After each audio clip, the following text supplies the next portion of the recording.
Episode 140 की starting होती है और यूची कहता है भूल जाओ, अब इस बात से कोई फर्क नहीं पड़ता। और फिर उसे उसकी मॉम में कही हुई बात याद आती है, अगर 16 साल की उम्र में तुम ना हुए होते तो क्या मैं ऐसी दिखती, और अंत में हम सभी धूल बन चुके होंगे। फिर यूची मन में कहता है तो फिर मैं क्यों हूँ यहाँ पर, अगर मेरा पैदा होना ही एक गलती है तो। फिर यूची एक रोड पे चलता जाता है और फिर मन में कहता है ये रोड कितनी लंबी है, कितनी ज्यादा लंबी, क्या मेरे पैर दुख रहे हैं। और तभी उसका पैर मुड़ जाता है और वो झाड़ियों के बीच में गिर जाता है। और फिर वो कहता है मैं बहुत थक चुका हूँ, मेरे पैर अब हिल नहीं रहे, मैं हिल नहीं पा रहा हूँ, मेरी बॉडी अब साथ नहीं दे रही है। धूल से राख तक का सफर, ये धरती कितनी नरम है, मैं बस ऐसे ही सो जाना चाहता हूँ और फिर कभी नहीं उठना चाहता। फिर यूची वहीं सो जाता है और थोड़ी देर बाद उसकी आंख खुलती है और वो कहता है मैं कितनी देर से यहाँ पर सो रहा हूँ, शायद इसीलिए मुझे खुश होने का हक नहीं है क्योंकि मैं उनका बेटा हूँ। इसके बाद पूरा ग्रुप यूजी को ढूंढने के लिए निकल जाता है और सबसे पहले सिनेन कहता है कि हम सही रास्ते पे हैं, फ्यूनरल से यूजी के घर जाने का रास्ता यही है। ये रोड कितनी सुनसान है, ऐसा लगता है कि यहाँ पर सिर्फ बड़े ट्रक चलते होंगे। इसके बाद शिंग कहती है उसके फोन की बैटरी खत्म हो गई है, क्या उसने कैब बुलाई होगी। फिर जियांग कहता है हमने सारी जगह ढूंढ लिया है,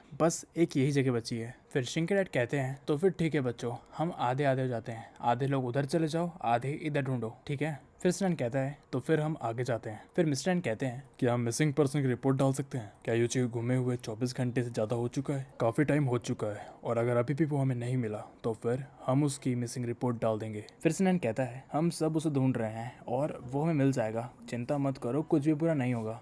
फिर मिस्टर एन लूसी से कहते हैं चलो हम उस तरफ ढूंढते हैं। और वहीं यूची कहता है क्योंकि मैं उनका बेटा हूँ तो मेरे साथ भी वही सब होगा जो उनके साथ हुआ। फिर सिनैन कुछ झाड़ियों के पास से आवाज आती है और वो उस तरफ जाता है और यूची कंटिन्यू एक ही बात कह रहा था क्योंकि मैं उनका बेटा हूँ। फिर सिनैन यूची के फेस पे लाइट मारता है और कहता है हे सब लोग यहाँ पर आओ, यूची मिल गया। फिर सब लोग वहाँ पर आते हैं और सिनैन कहता है मैं नीचे जाता हूँ और उसे उठा के लेके आता हूँ। और फिर जियांग कहता है चलो मैं भी तुम्हारे से चलता हूँ। फिर शिंग कहती है यूची क्या तुम ठीक हो, तुम्हें हमारी आवाज़ आ रही है। इसके बाद कुछ दिन बीत जाते हैं और हमें हॉस्पिटल दिखता है। यूची हॉस्पिटल में था और सिनैन उसके पास जाता है और कहता है आज मैं तुम्हारा ध्यान रखूंगा। फिर यूची सिनैन की तरफ देखता है और सिनैन कहता है क्या हुआ, ऐसे क्यों देख रहे हो। फिर यूची कहता है थैंक यू मुझे बचाने के लिए और मेरा ध्यान रखने के लिए। फिर सिनैन मन में कहता है भाई तेरा ऐसा एटीट्यूड मुझे पच नहीं रहा है। फिर वो कहता है अगर तू मुझे थैंक्स कहना चाहता है तो तू जल्दी ठीक हो जा और दोबारा ऐसी हरकत मत करना। फिर यूची कहता है पर तुम्हें कैसे पता। फिर सिनैन कहता है अगर कोई सचमुच गड्ढे में गिर जाए तो कोई नॉर्मल इंसान वापस चढ़ने की कोशिश करेगा,